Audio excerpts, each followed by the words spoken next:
Good morning all the students. Welcome to my online class. Well, today's topic is finite and non-finite verb. This is one of the most important components of grammar. Through this video, I'm trying to make each one of you understand. I'm sure within 10 minutes of this video, you will learn so many things. You just need to concentrate. So I will request each one of you to please concentrate on this video, because after 10 minutes, I'm sure you will understand it very nicely. And then I will share one assignment based on same exercise, based on same topic. And if you really go through this video very carefully, I'm sure you may even score 10 out of 10. So let's see how you perform. Now, you have to concentrate, you can say, on written part for upcoming 8 to 10 minutes. And within 10 minutes, I'm sure you will learn a lot. You will not have doubts. So let's see. Without wasting time, let's get it started. Here we go. Now you can see complete understanding of finite and non-finite verb. I will request each one of you to just read. I just give you 30 seconds to read this page. Now you can see one side I have written finite, the next side I have written non-finite verb. You can see finite. Now first let's understand the difference between finite verb and non-finite verb. See, the number one, they are near subject. They are generally away from the subject. Second, they change with time and tense. They do not change with time and tense. Third difference, they change according to first person, second person and third person. They do not change with person. So first, it's very important to understand this difference, because if this difference is clear to all, you will not have any problem to identify whether it is finite or non-finite verb. I'm sure you are clear about this. Now look at this example, how to identify finite and non-finite verb. The challenge is how we identify or find finite and you can say non-finite verb in these examples. Example 1, if you just look at it, I want to discuss the topic. See, as per the difference between both, you can clearly see after subject we are using main verb. This is called want. This is called a verb. So this is named finite. And you can understand one thing about infinitive verb or infinite verb is it is always followed by to. So to discuss, what is to discuss, you can encircle it. This is called infinitive, right? Now look at another example. He wants to discuss the topic. Now again you can see, because we use S or ES with third person but in singular number. So he wants. Now you can clearly see verb is being changed. Wants. If you just look at this example to discuss, see, we have changed the person. Similarly, we have changed the verb. But here it is, you can say, unaffected. To discuss is same. So he wants, again now wants, you can see it is very near to subject. Subject means doer. Now third example, it is changed according to time. They wanted to discuss the topic. Now they is actually what? Subject, and wanted is a main verb. To discuss, what is to discuss? To discuss is again infinitive verb. So wanted, now you can see this is past indefinite tense. Another you can say important point about infinitive or infinite verb is followed by to. Example, you can clearly see he loves to play cricket. Now if you have to identify, you can see just after subject we are using loves, right? So loves is a main verb. To play cricket, to play, it is called infinitive. Next, it is always followed by to. So to walk is good for health. To fix a problem requires skill. So these are the examples of infinitive. I believe it is clear to everyone. I hope you have no problem about it. Okay, now let's move on to page number 2. Let's further discuss verb. So verb is mainly of two types. One is finite verb. On the other hand is non-finite verb. See, what is finite verb? It is normally an action, or you can name it tense. See, look at 3 examples. I eat food. He ate food. He has eaten food. You can clearly see verb is being changed in each sentence. I eat food. Which tense is? This is called present indefinite tense. So basically, finite verb, you can name it tense. And on the other hand, the best way to identify finite verb, it remains near to subject. So I eat, he ate, and he has eaten. This is just an helping verb, right? So eaten is a you can say main verb. Now on the other hand, non-finite verb. Non-finite verb has three types. You can see infinitive, gerund, participle.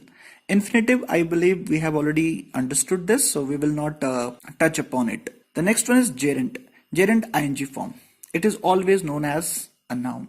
You have to understand one thing. What? Gerund is always noun. Third is participle. Participle, it could either be an adjective or a verb. Participle is always adjective, but yes, sometimes it could also act as verb. It depends on sentence. So I believe the types. Non-finite verb has three types. Infinitive, it is already clear to us. Gerund, it is always known as noun. So what is noun? Noun is naming of anything is called noun, right? Participle, adjective. What adjective is? Adjective tells the attributes of a person or a thing, which tells the quality of a person. So that is called an adjective.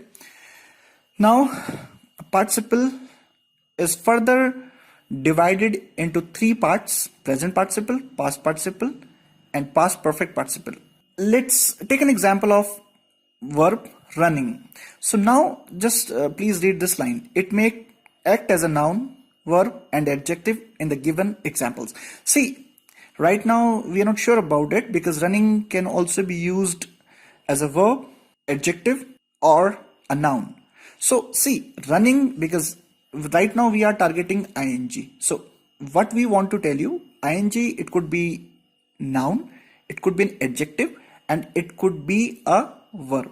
You have to understand one thing, that when we talk about non-finite verb, they are not actually verb. They are just part of verbs.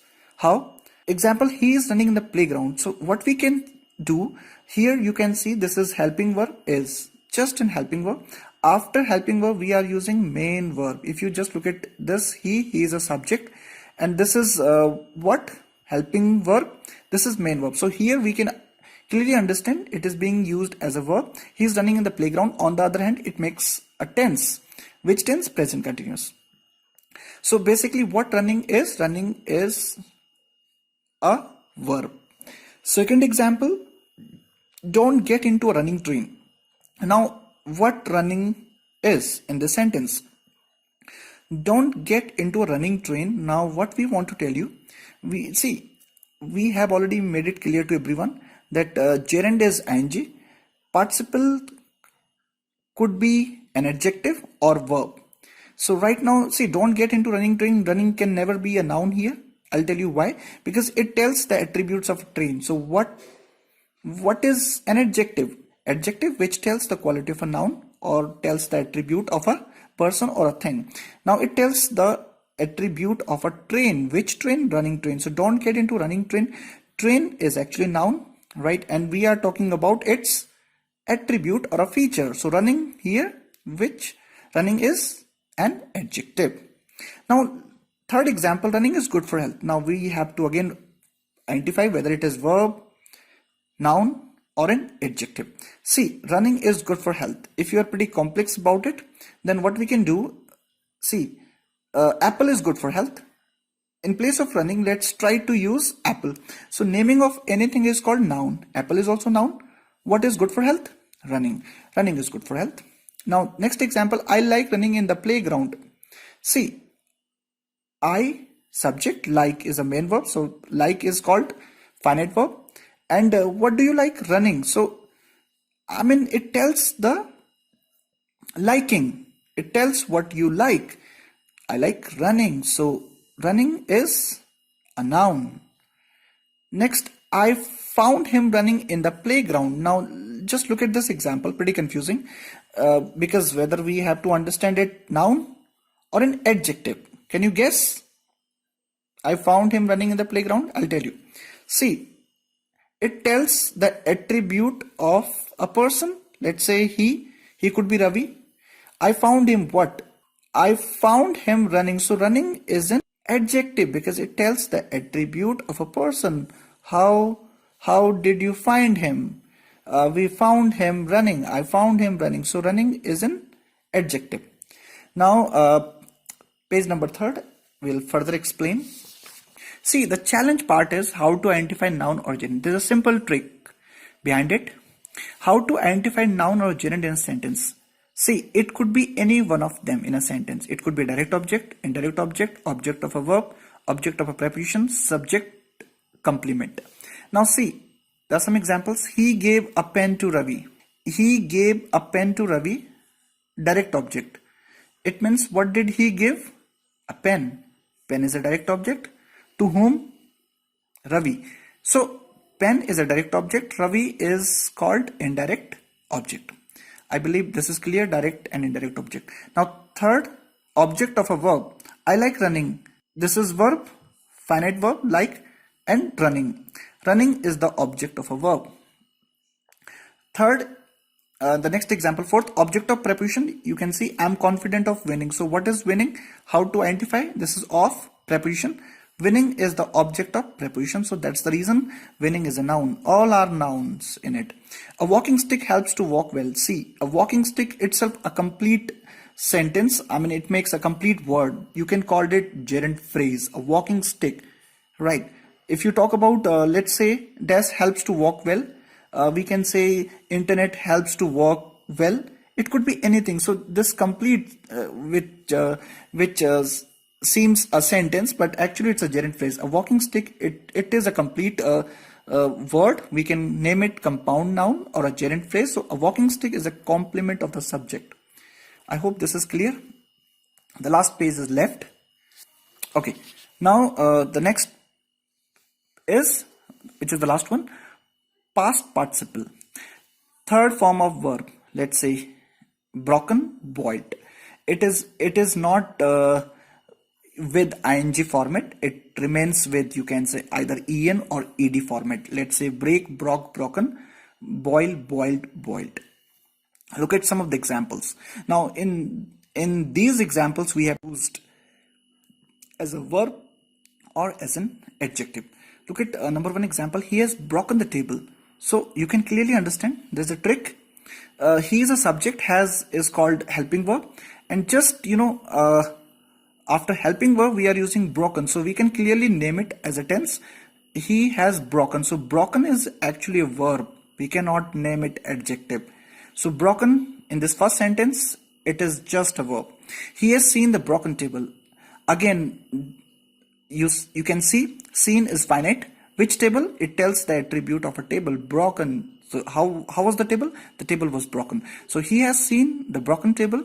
Broken is an adjective. The next one is a broken table is kept there. You can understand. We are talking about a feature of a table. So how was the table? It was actually broken. So a broken table, you can clearly understand, or you can just underline it. A broken table. It's a complete, you can say, a word which gives a sense of adjective. A broken.